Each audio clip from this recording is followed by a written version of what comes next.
Alright. Pertamanya, Assalamualaikum kepada semua yang bersiaran live hari ini. Hari ini kita akan berborak santai saja secara Facebook Live bersama dengan kita ialah Dr. Haziq Zakaria, iaitu pakar psikiatri dan juga Presiden Persatuan Psikiatrik Malaysia.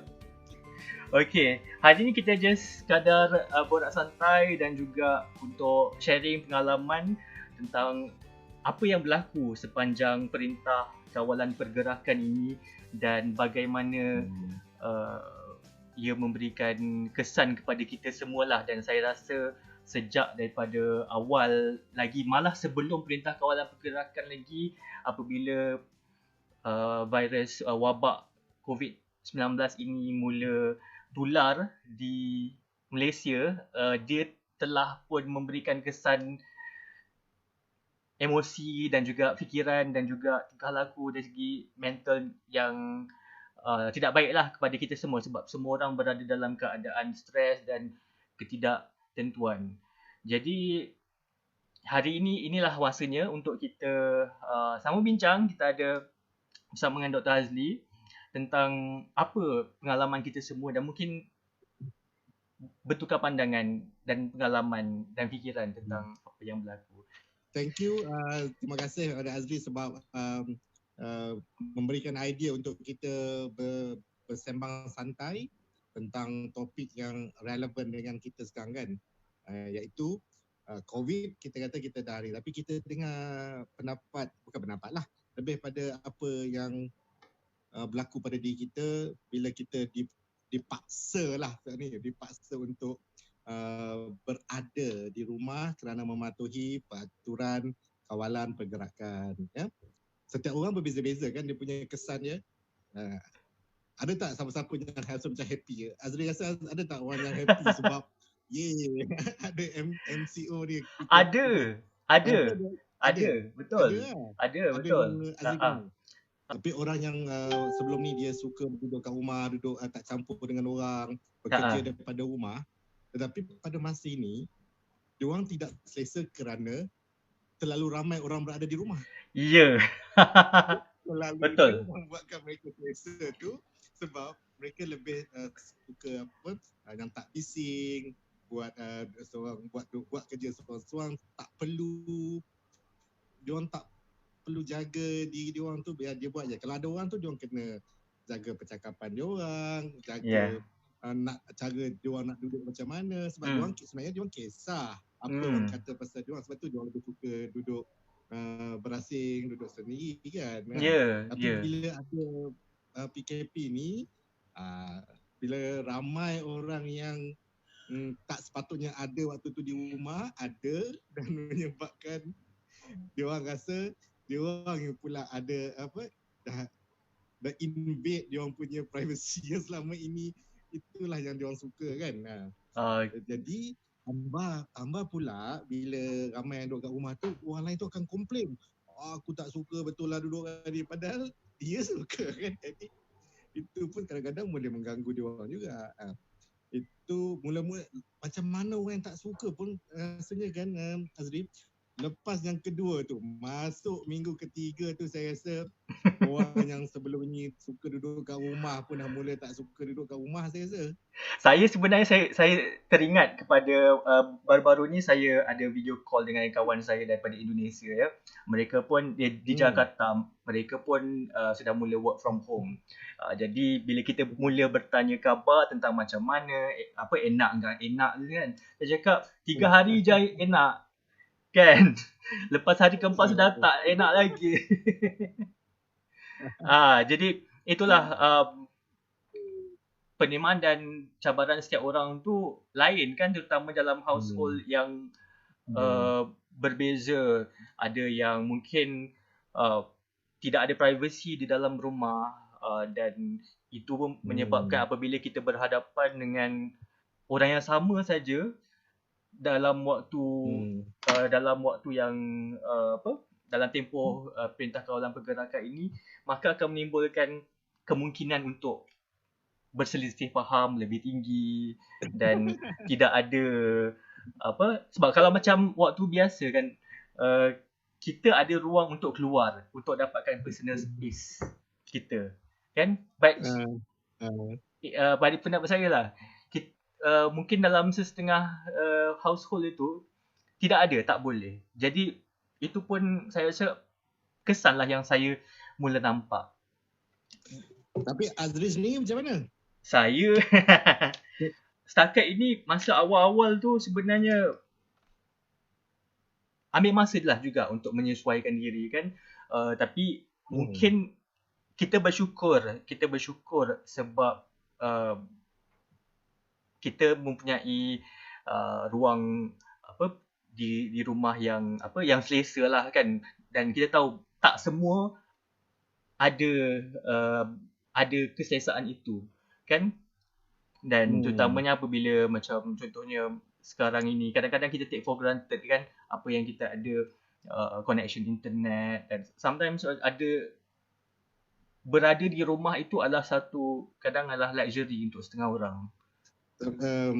Saya just nak komen sikit kan, Azri kan kita selalunya rasa bila kita bekerja, bila kita belajar, bila kita duduk di luar pada rumah, kita selalu rasa macam bestnya kalau kita nak duduk kat rumah, lama-lama duduk kat rumah tetapi sebenarnya kan kalau Azri fikir balik kan, kita spend banyak masa kita di luar rumah. Kita balik rumah selalunya apabila selepas kita melakukan kerja hakiki kita balik rumah, lepas tu balik rumah siapkan diri untuk berehat tidur. Ya, jadi hariannya ialah kita ini keluar rumah secara biasanya, secara rutinnya memang kita lebih banyak menghabiskan masa di luar daripada di dalam rumah. Sebab itu bila kita disuruh berada di rumah bukanlah sesuatu benda yang mudah. Sebabnya kita sudah tidak di luar daripada kebiasaan. Kebiasaannya kita itu berada di luar rumah.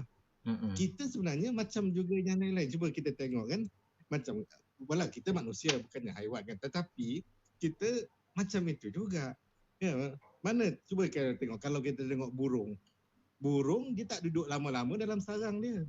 Anak-anak aja duduk, anak-anak burung aja duduk dalam burung tu. Dia keluar, cari makan, letak balik. Kita tak ada tengok burung lepak dalam sarang. Kita pun tidak banyak duduk di rumah tu, bukan ini. Kalau kita tak sihat duduk di rumah.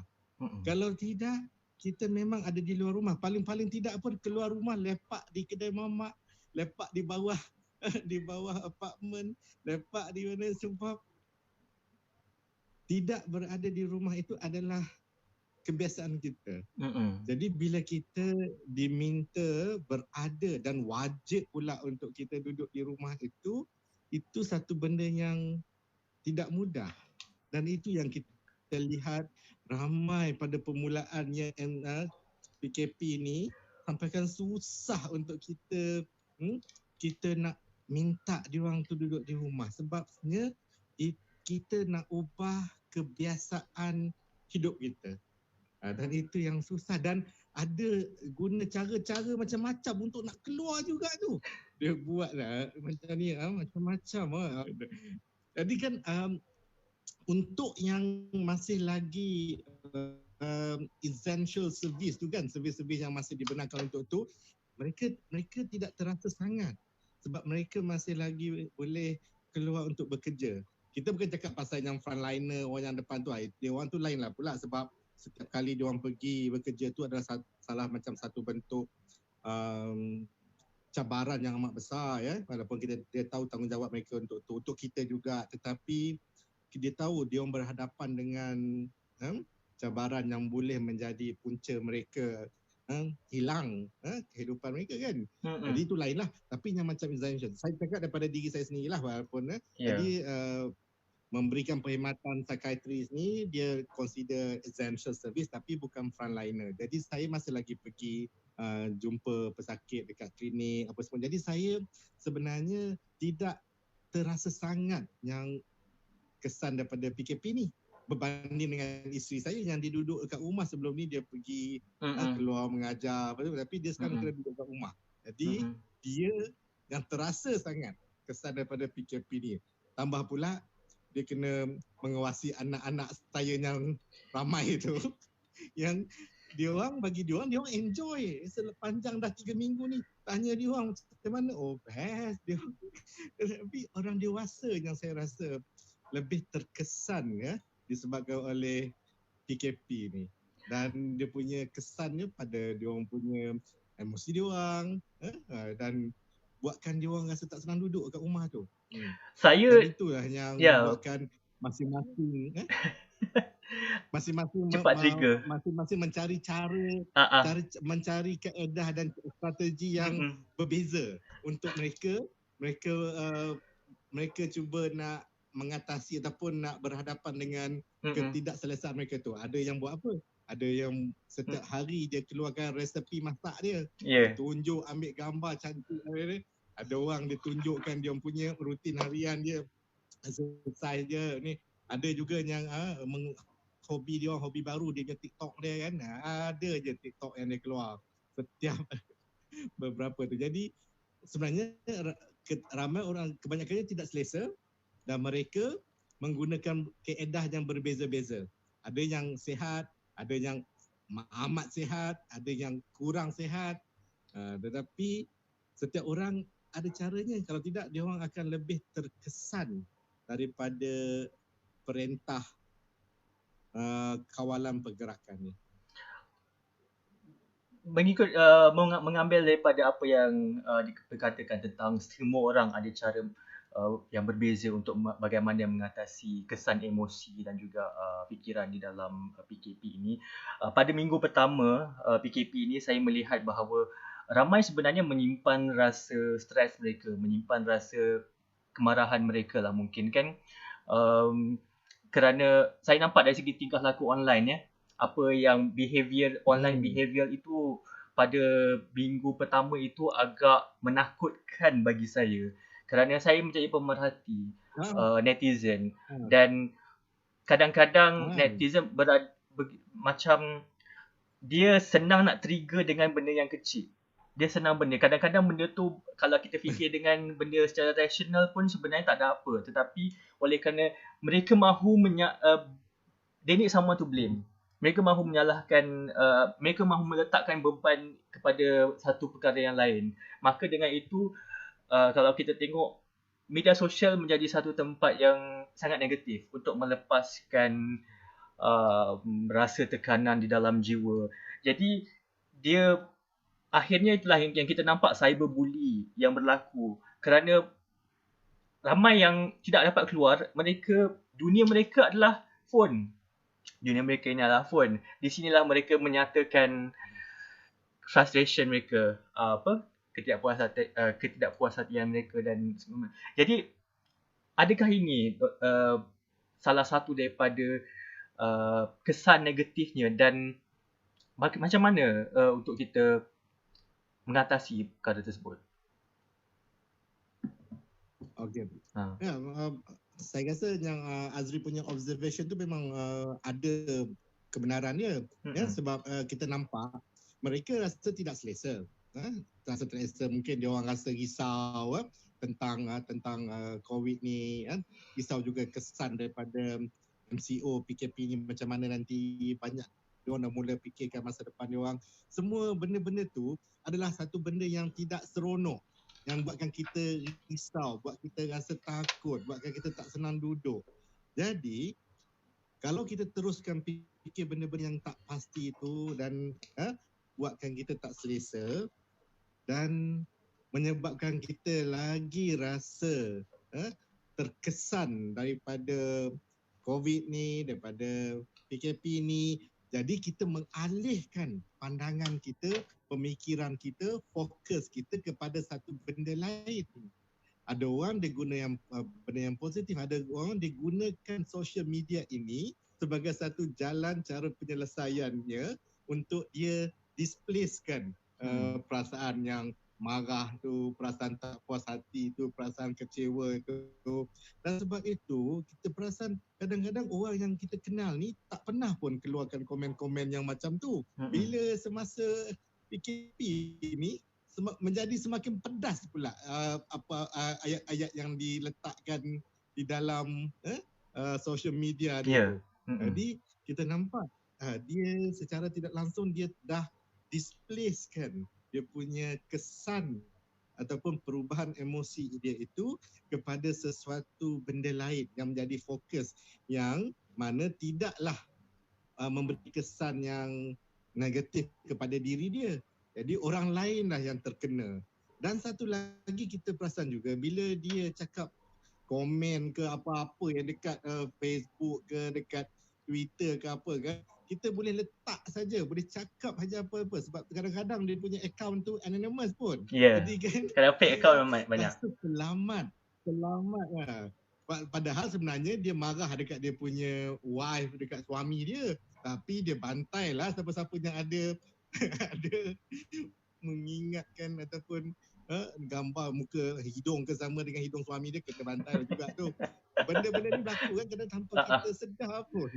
Tanpa kita sedar pun yang itu dan itu sebab itu yang menimbulkan pergaduhan di dalam dunia cyber, dunia maya ni, yang mana lebih selamat daripada bergaduh di dunia nyata. Tambah pula dunia nyata kita ni hanya dalam dibelenggu di dalam rumah itu sendiri. Jadi kita itu yang kesan secara tidak langsung yang kita boleh nampak bila PKP ni berlaku. Mungkin kita kata tak ada apa, tapi orang lain perasan dia ni macam stres ni sebenarnya. Dan kalau boleh saya mencelah, ada soalan daripada penonton kita, daripada teman saya namanya Hafiz Latif. Dia bertanya, ada cadangan untuk bina suasana yang sesuai supaya mencipta mood seterusnya mengawal emosi semasa PKP. Okey, mengawal emosi lah. Cadangan untuk bina suasana yang sesuai supaya mencipta mood seterusnya mengawal emosi semasa PKP. Okey, that is a cadangan yang bagus tu. Cadangan bagus dia kan keadaan persekitaran kita memang boleh mempengaruhi emosi pada waktu tu. Sebab itu kalau kita background music kita tu macam mana sesuai dengan jiwa kita. Macam saya ni background music dia ayat-ayat Al-Quran lah. Macam ada orang mesti siapa yang kena rasa mesti dia gelak kan dekat itu. Tapi apa yang saya nak kata itu memang membantu dan selalunya benda-benda itu secara tidak langsung dia mempengaruhi ataupun boleh mengubah emosi kita yang lebih pada positif. Tetapi kan saya rasa satu benda yang kadang-kadang kan yang kita tidak lakukan Azri ialah bila kita ada emosi itu, sesuatu apa saja emosi, kita apa salahnya kalau kita menikmati sebentar emosi itu. Walaupun emosi itu emosi yang kita labelkan sebagai negatif. Contohnya, kalau kita ada perasaan tak puas hati, perasaan marah, kita selalunya kan kita rasa tak selesa bila kita ada emosi itu kan. Tapi saya nak bagi cadangan. Kan boleh tak kalau kita buat sedikit eksperimen selepas ni kan? Bila kita ada apa saja emosi yang kita alami itu, apa salahnya kalau kita ini aku marah ke ni? Bila aku marah ni macam mana aku tahu aku marah? Aku tahu marah. Bila aku marah ni sebab apa aku tahu? Aku dah mula muka rasa macam panas sikit, telinga panas sikit. Lepas tu jantung aku ni. Ini aku marah. Kita try, kita cuba untuk kenal balik dan alami balik perasaan bila kita marah itu supaya kita tahu ini marah ke ataupun ada benda lain ni. Kadang-kadang kita tak pasti sama ada marah ke ataupun kecewa ke ataupun frustrated ke ataupun sedih. Sebab kita bila cakap pasal emosi ni kan Azri, kita tak selesa langsung untuk kita nak mengalami ataupun nak experience emosi itu. Cuba Azri, kalau Azri sedih dan Azri menangis, Azri selesa ke kalau nak orang tengok you menangis, you sedih? Kalau you marah, berapa kali bila Azri marah, lepas tu you rasa bangga dan best sangat sebab you dah marah. Release Kebanyakannya kita, selepas kita ada emosi marah apa semua tu, kita rasa tak best. Rasa sebab, rasa kenapa aku marah ni aku ni bukan orang yang bagus ni sebab apa aku marah. Tapi ada masa memang kita logik pun patut marah pun. Jadi sebenarnya apa yang saya nak kata, bila kita ada apa saja perubahan emosi tu, apa kata kalau kita alami experience marah ni, aku marah dan tanya, apa kemungkinan yang buatkan aku ada mengalami perasaan ni, emosi ni. Aku rasa bengang sangat sekarang ni. Apa yang buat aku bengang ni? Apa dalam fikiran aku yang buat aku bengang sangat ni? Jadi sebabnya itu penting untuk kita tahu apa yang buatkan kita alami emosi itu. Ya, saya Masalahnya setuju. kita tak selesa. Cepat-cepat kita letak tepi. Tak mau pun cerita pasal apa yang kita rasa. Ya. Jadi contohnya lah kan, kalau Azri memang rasa tak puas hati sebab ada komen dekat dalam Facebook kata pasal yang tak betul pasal itu kan. You rasa tak puas hati, rasa marah. Tapi bila keluar je bilik, orang nampak muka Azri tu, orang tanya, your mom tanya, Azri, how are you today? I'm okay, mom, fine. Padahal baru je rasa bengang dengan apa yang tu. Soalan saya pada Azri, apa yang buatkan Azri tak selesa nak bagi tahu perasaan sebenarnya bila mak dengan bapak tanya, bila abang tanya, bila adik tanya?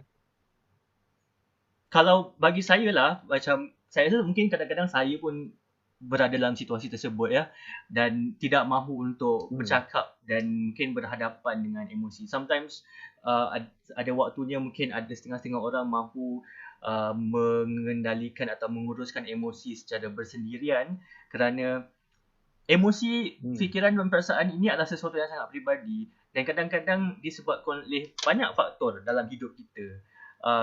Dan sudah pasti bila kita nak bercerita dengan orang ni kan, kadang-kadang pertamanya satu hal ialah kita takut ialah bukan semua orang adalah orang yang sesuai untuk bercerita tentang hal tentang hal hati dan perasaan inilah kan.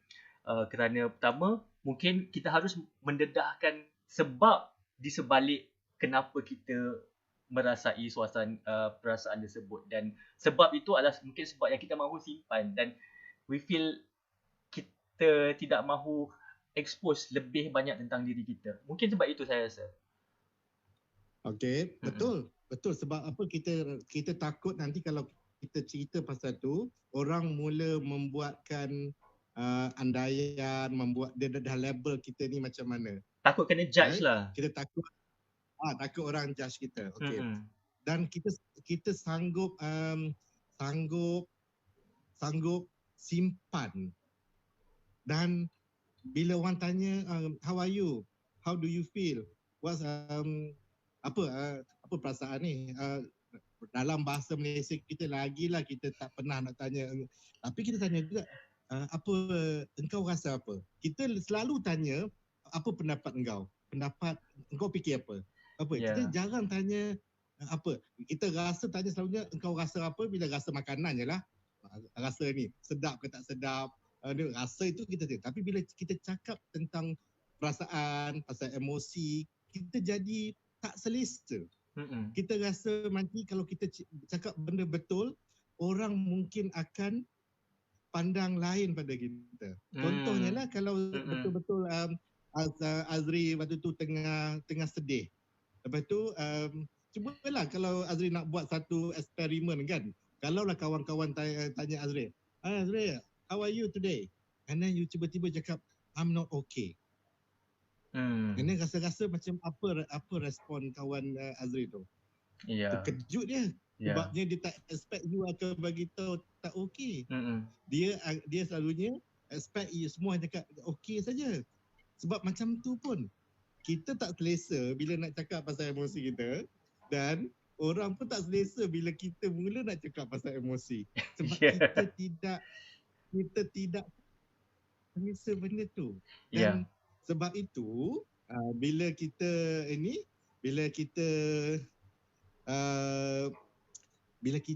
ada perubahan emosi yang kita katakan negatif apa semua tu, kita cepat-cepat tak nak pun berfikir apa mungkin yang sebabnya kita dapat perasaan macam tu. Dan kebanyakannya kita ada sebab yang munasabah pun untuk kita alami perasaan-perasaan itu. Tapi disebabkan kita tak selesa dan kita takut kalau orang tahu apa sebabnya, buatkan kita akan dipandang berbeza dan tak nak tu, dan kita tak ni.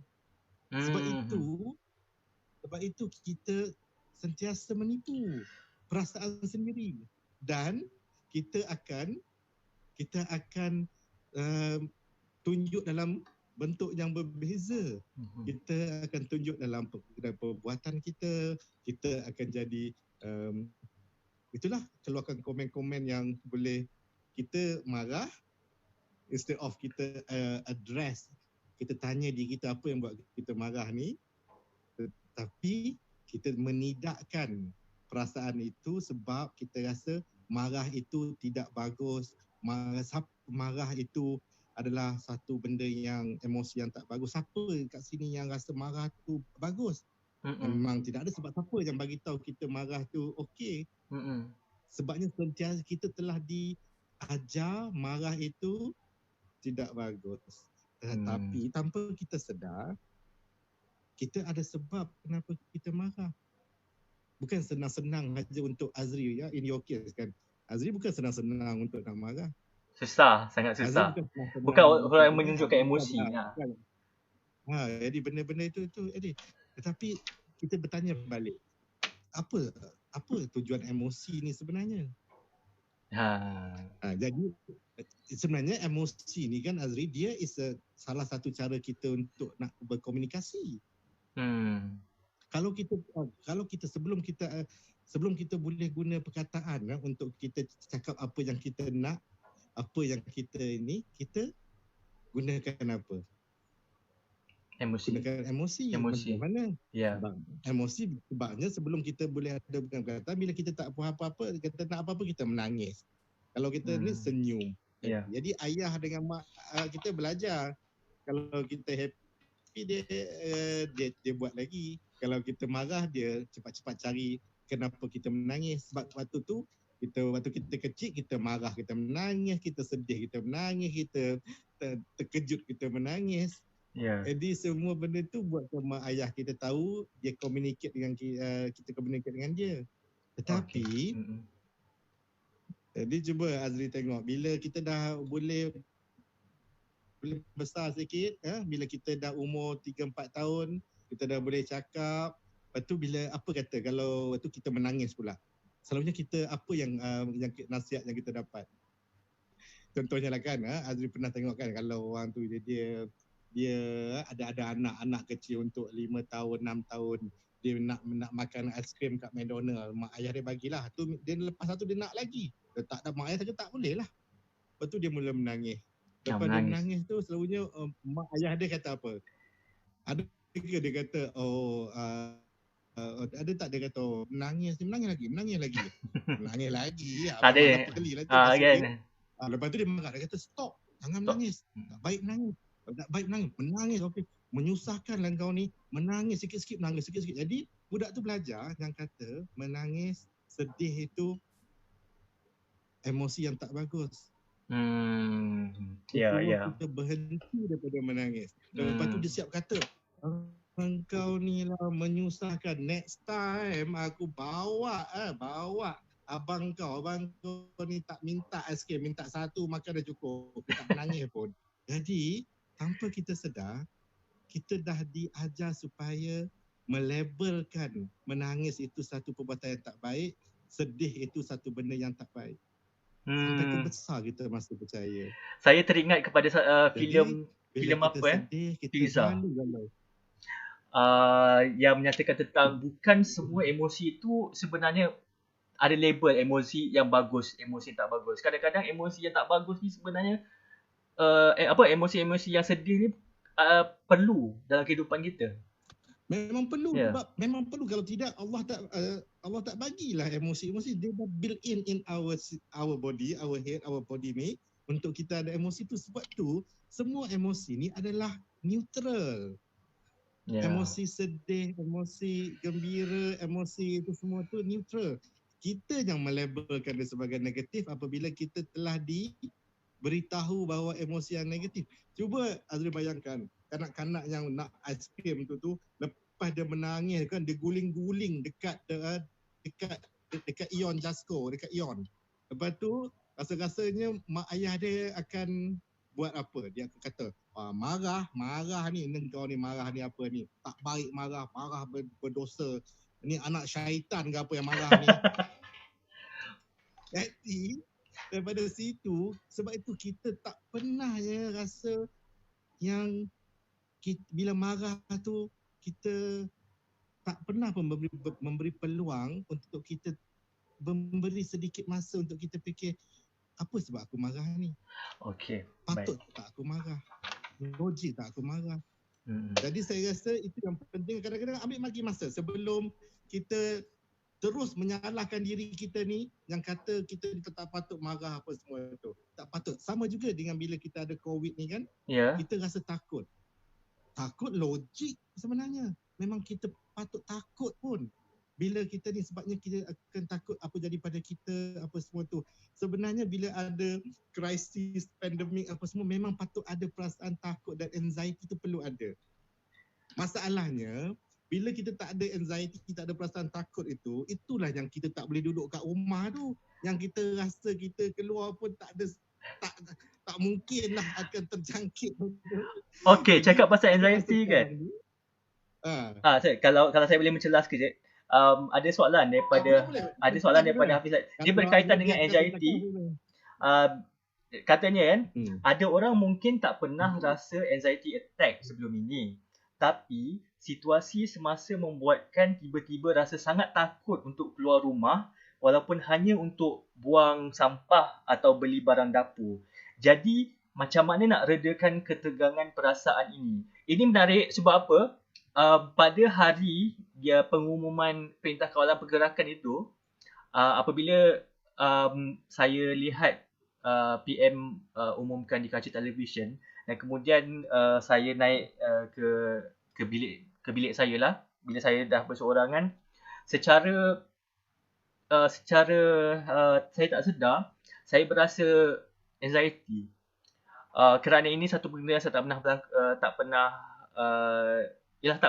berlaku lah. Kita rasa macam tak percaya dan rasa gementar lah, macam jantung ni berdebar-debar. Cuba Azri cerita sikit pengalaman tu. Sebab ni Sagir ada. Cuba cerita pengalaman yang cakap anxiety tu, macam mana dia punya pengalaman waktu tu. Cuba ingat balik. Saya tak tahulah. Saya tak pastilah sama itu kita kategorikan sebagai anxiety biasa atau anxiety disorder ke apa. Tetapi perasaan tapi kalau saya boleh ulang balik ialah saya rasa nervous yang jantung saya berdebar-debar tanpa saya sedar, tanpa saya kawal. Kerana walaupun fikiran saya rasional, walaupun Perintah Kawalan Pergerakan lockdown pada ketika itu adalah sesuatu yang kita dah jangka harus dilakukan, tetapi fikiran bawah sedar saya berasa sangat nervous kerana PKP itu, pengumuman PKP itulah menyatakan bahawa this is reality sekarang ni. Apa yang kita sudah lihat di kaca TV, di kesedaran di China apa semua, dah sampai ke tanah air dan kita dah jadi ia akhirnya telah pun memberikan kesan kepada kehidupan kita secara langsung dan bukan hanyalah satu benda yang kita nampak masalah negara lain. Sekarang ni bukan masalah negara kita dan juga memberikan kesan langsung pada bukan saya saja tapi semua orang.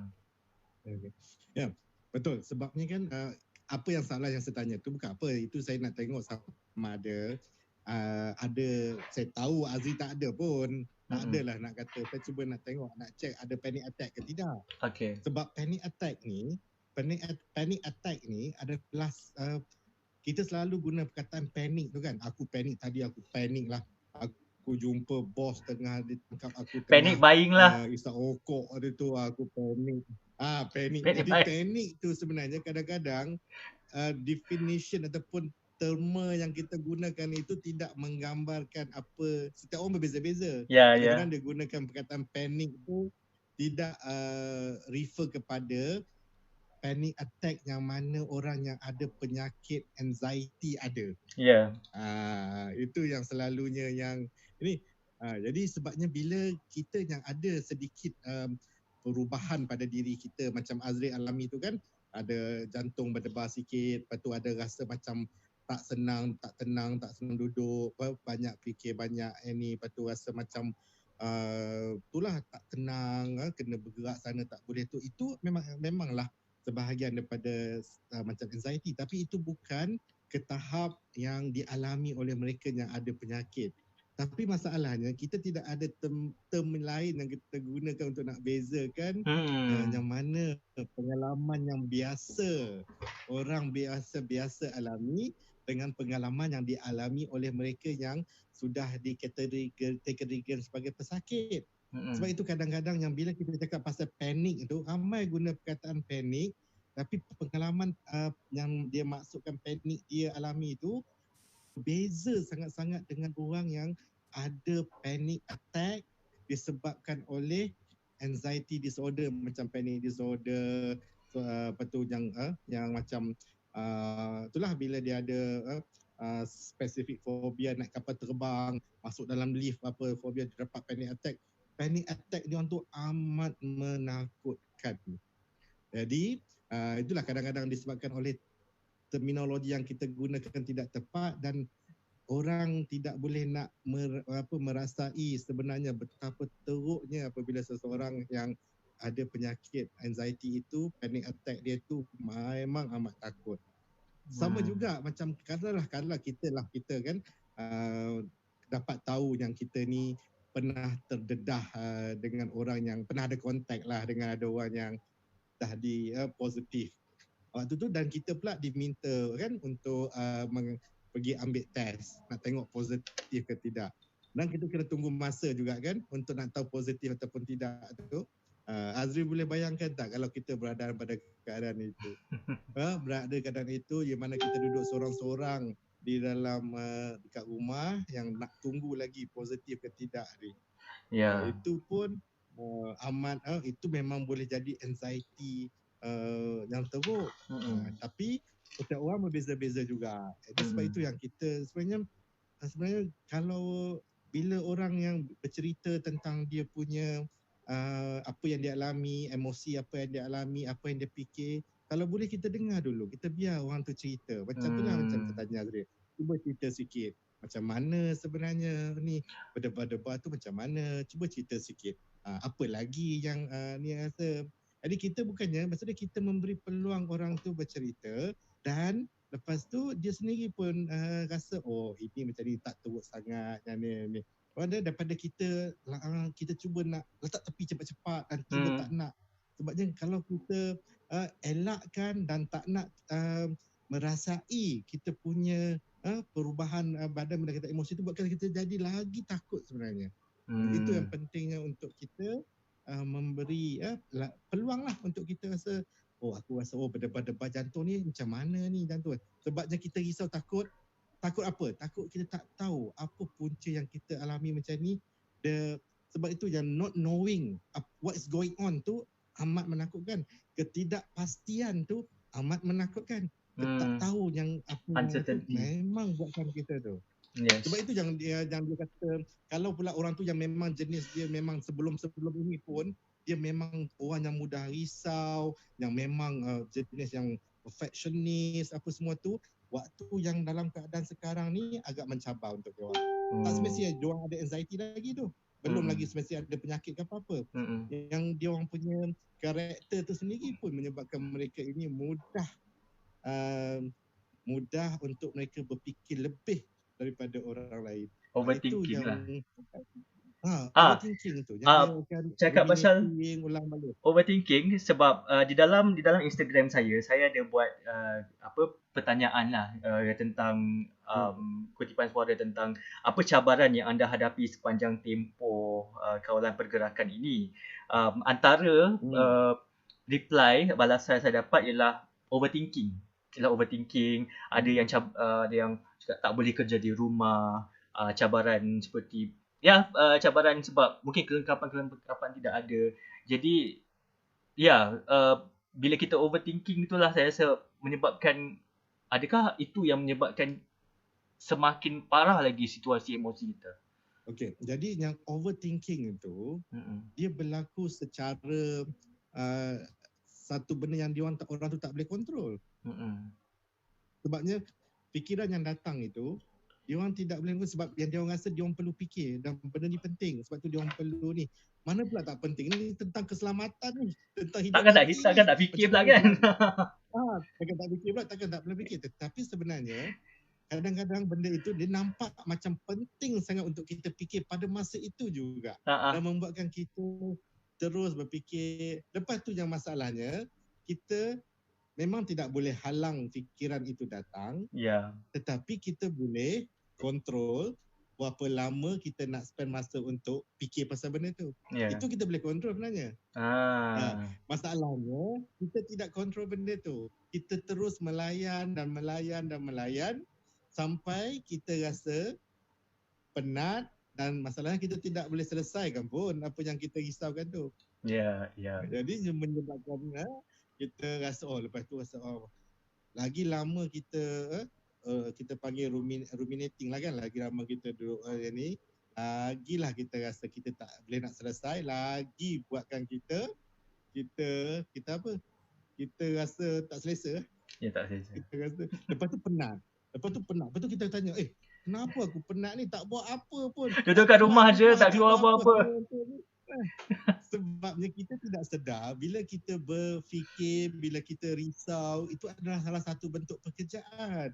Kita gunakan tenaga kita gunakan gula. Sebab itulah bila kita duk risau sangat, overthinking, pusing-pusing, lepas tu lapar pergi makan, lepas tu risau sebab apa, berat kenyang naik. Lepas berat naik dia risau pula pasal berat naik, dia fikir pasal berat naik, lapar balik, makan lagi.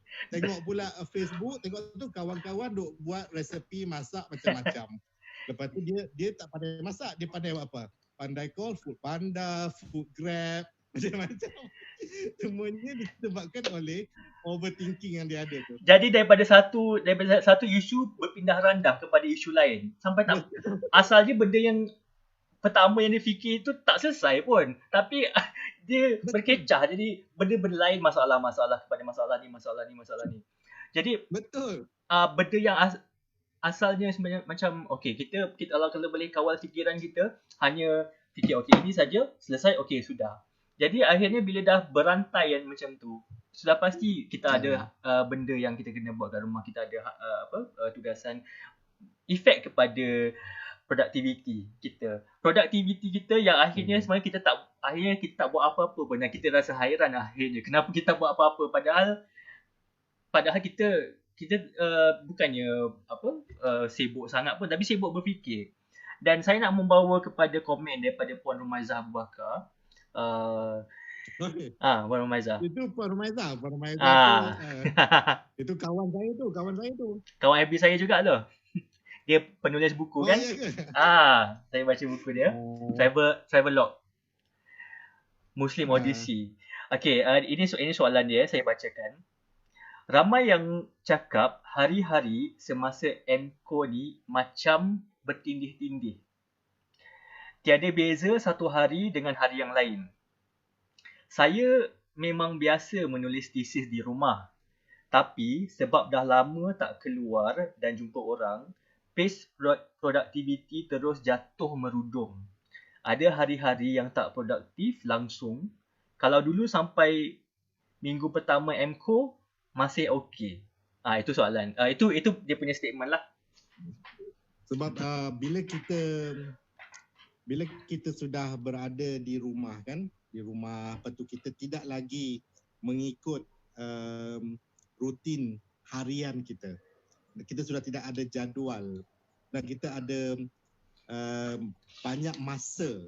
Yang bagusnya kan ada salah seorang tu dia bagi tahu banyak masa tapi tak ada masa. Macam mana tu? Dia baru je bagi tahu saya. Dia rasa macam dia ada banyak masa ni. Tapi sebenarnya saya tak ada masa. Itu maksudnya apa tu? Sebabnya kan kita bila kita tidak ada jadual sebagaimana waktu kita bekerja, sama ada kita bekerja di rumah ke ataupun kita bekerja di pejabat ke mana, selalunya kita sudah ada rutin yang kita buat. Tetapi bila kita dalam keadaan MCO PKP ni, kita entah dalam situasi yang kita rasa kita ada freedom, kita ada kebebasan untuk kita buat lari daripada rutin sehariannya itu. Dan itu sebenarnya bukan memudahkan. Sebabnya bila kita tidak ada jadual, kita tidak ikut rutin harian, kita memerlukan lebih banyak masa untuk buat keputusan. Jadi kita kalau sebelum ini kita just ikut saja, yang ni okey kita buat ni pukul 10 sampai pukul ni buat ini macam ni. Rutin kan, kita ada rutin. Ada dia punya rutin dan dia punya rentak dia tu. Dan kalau tidak pun ada orang lain yang mengingatkan kita apa yang kita perlu buat dan perlu hantar apa semua ni. Tetapi bila kita berada di rumah yang mana kita ada kuasa untuk menentukan apa yang kita nak buat, apa yang tidak, untuk nak decide itu dia memerlukan masa, tenaga dan kadang-kadang menyebabkan kita penat nak rancang nak buat apa hari ini, tapi dah lepas itu dah tak ada tenaga untuk nak buat apa. Macam Cik Rumaizah tu saya pasti dia punya jadual macam-macam dia. Tapi sebelum untuk dia nak dapat apa dia nak buat itu pun dia dah fikir dia buat ni. Sampai-sampai dia nak buat ni, end up dia buat apa? Dia masak. Dia masak, dia letak dalam perut. Dia sajalah nak bagi kita semua. Tapi memang nampak makanan dia memang sedap lah. Sebabnya kita sudah tidak ada satu kawalan yang membuatkan kita nak ikut dan membuatkan kita terpaksa berfikir bagaimana nak mengisi masa-masa lapang yang kita ada itu, dan akhirnya kita tidak begitu pandai dan sebab kita rasa tak apa, ada banyak lagi masa, kita akan cuba dan kadang-kadang kita akan tangguhkan untuk buat pada masa yang ke depan itu, tanpa kita sedar kita tidak buat pun. Sebab kita selalu tak apa nanti boleh buat nanti. Sebab kita tahu ada masa di hadapan yang mana yang tidak berlaku apabila kita dalam keadaan rutin kita yang sebelumnya. Dan ada orang yang akan check dia punya accountability. Tapi bila kita dah diri sendiri ni agak susah lah. Sebab itu yang lari daripada rutin. Sebab itu yang apa yang kita perlu buat sebenarnya bila kita dalam keadaan ni, kita sepatutnya cuba nak maintainkan kita punya rutin seharian tu bagaimana waktu kita bekerja dahulu. Kita bangun lebih kurang waktu yang sama, sarapan waktu yang sama, lebih kurang macam tu. Tapi ada sedikit perubahan supaya badan kita punya sistem ni tidak terkejut dengan perubahan yang berlaku. Itu pun boleh membantu untuk emosi kita lebih stabil. Saya ingin bertanya, bagi contoh kan, kita bercakap tentang kesan emosi dan fikiran kita. Macam tadi Dr. Azli cakap bahawa kita kadang-kadang kita harus nikmati ataupun embrace kitanya perasaan-perasaan yang mungkin perasaan negatif tersebut kan. Tetapi di mana letak garisannya untuk mengatakan bahawa ini sebenarnya ada masalah, maksudnya dah sampai melepasi garisan bahawa dia sebenarnya ada mungkin isu kesihatan mental. Jadi bagaimana untuk kita tahu kita sudah sampai ke peringkat itu dan memerlukan bantuan profesional. Itu soalan yang bagus ni. Azri ni dah hujung-hujung ni soalan.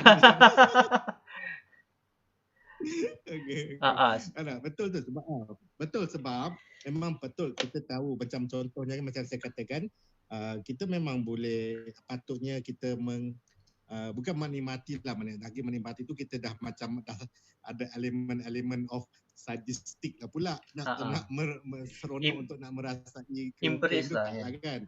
Maksudnya kita embrace, betul kita tahu okay, aku ada perasaan apa aku rasa sekarang ni, tetapi pada masa yang sama kalau dia punya intensity itu lebih daripada sepatutnya kan, memanglah contohnya lah kan, katalah kalau lah buatkan kita rasa kehilangan orang yang contoh macam kita ambil contoh pada waktu COVID-19 kan, kita tahu ada kawan kita yang menjadi korban, memang patut kita ada rasa sedih, dan sedih tu memang waktu tu kita, itu yang saya kata kita okey, sedihnya tu kita menangis, kita sedih sebab kita orang ini pernah yang menjadi orang yang kita rapat dulu, dan patutlah kita sedih dan proses grief pun akan bermula.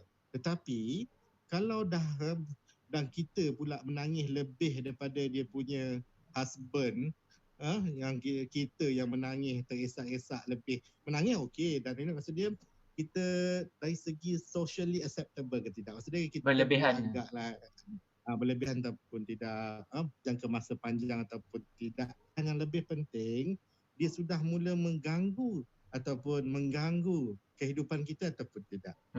Dan kehidupan tu termasuk mengganggu tak kita punya hubungan kita dengan orang sekeliling kita. Kalau lah macam contoh yang saya kata, okay, marah itu memang patutnya kita kena fahamlah apa yang buat kita marah, dan bagaimana tu sikit dah buat kita marah ataupun tidak. Jadi kalau kita memberi perhatian kepada kita sudah sedar yang kita ni mungkin terlebih. Dan kalau kita tidak sedar pun, kita orang sekeliling mungkin akan sedar. Dan selalunya kita tahu ni bila dah mengganggu hubungan kita dengan orang sekeliling. Tapi masalahnya, macam saya kata tadi itulah, bila bercakap tentang emosi, tentang apa ni, kita tidak selesa. Orang sekeliling pun tahu yang dia ni macam berbeza. Lain macam je kan. Lain macam ni. Tetapi kita takkan nak pergi tanya kalau nampak orang tu, sebabnya kalau kita tanya, apa yang orang tu akan jawab? Kalau kita tanya, engkau ni, kita nak tahu dia, kita nampak dia ni berubah. Saya nampak Azri dah macam nampak macam lain sikit daripada biasa, nampak lebih tunduk ke bawah saja tengok kan. Okey, saya nak cuba bertanya. Lepas tu bila saya nak tanya, lepas tu selalunya Azri akan jawab apa? Saya tanya, Azri nampak macam lain sikit ni. Are you okay? Jawapan dia adalah tak ada apa. tak okay. ada apa. Tak ada apa. Okey je. Sebab kita automatic, dia automatic response. Yes, sebabnya kita dah belajar kalau kita cakap pasal tu, tak ada siapa nak dengar pun. Malah orang dengar pun nanti orang akan judge kita je. Lepas tu orang kata kita ni lemah, itu sikit pun takkan nak sedih lebih-lebih. Jadi sebab itu orang sekeliling yang perasan yang orang kita dah berubah itu, dia tidak mahu tegur. Jadi it come back kepada, saya selalu gunakan kita punya kita punya fungsi kita punya functional kita. Maksudnya kita pekerjaan kita dah terganggu atau tidak, hubungan kita dengan orang sekeliling terganggu atau tidak, kita guna. Dan kita ni enjoy lagi tak bila kita buat benda-benda yang kita buat sebelum ni, dan mengganggu tak prestasi kita di pejabat, di rumah dia ni. Itu yang selalu saya akan gunakan. Jadi emosi itu sendiri tidak begitu indikator yang bagus lah untuk kita nak rasa kita ni dah lebih ke, kurang ke, patut apa semua. Tetapi fungsi seharian kita, fungsi performance kita kat tempat kerja, hubungan kita dengan orang yang lain tu, itu jadi penanda lah ataupun indikator profesional ke, nak check sama ada patut ke tak patut mendapatkan itu. Tapi masalahnya kita dah sedar yang kita perlu jumpa, tapi nak jumpa tu yang tak berani. Ya, itu selalu menjadi satu kekangan lah untuk mendapatkan rawatan yang lebih lanjut. Itu sebenarnya ialah problem apabila mungkin orang sekeliling juga mungkin tidak mempunyai awareness tentang hal ini, maka akhirnya dia akan berakhir macam tu je lah. dan hanya dipendam begitu saja. Tapi dalam masa yang sama dia dah mengganggu kehidupan. Betul. Sebab itu Azri kan, kalau kita boleh dapatkan bantuan daripada peringkat awal kan, kita bolehkan elak banyak komplikasi. Tak payah jumpa saya pun. Kalau boleh saya tak nak jumpa pun. Sebabnya nak bagi semuanya sihat, happy, tak ada risk. Jadi masalahnya selalu datang dah terlambat. Itu yang susah sikit tu. Itulah.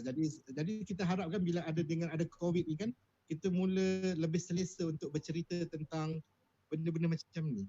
Yang benda-benda yang macam panik tadi tu, benda tu ada orang kita boleh differentiate kan, macam mana panik, betul-betul panik tu ataupun panik yang kita alami ni, supaya kita faham. Ada orang berbeza dia punya pengalaman dia.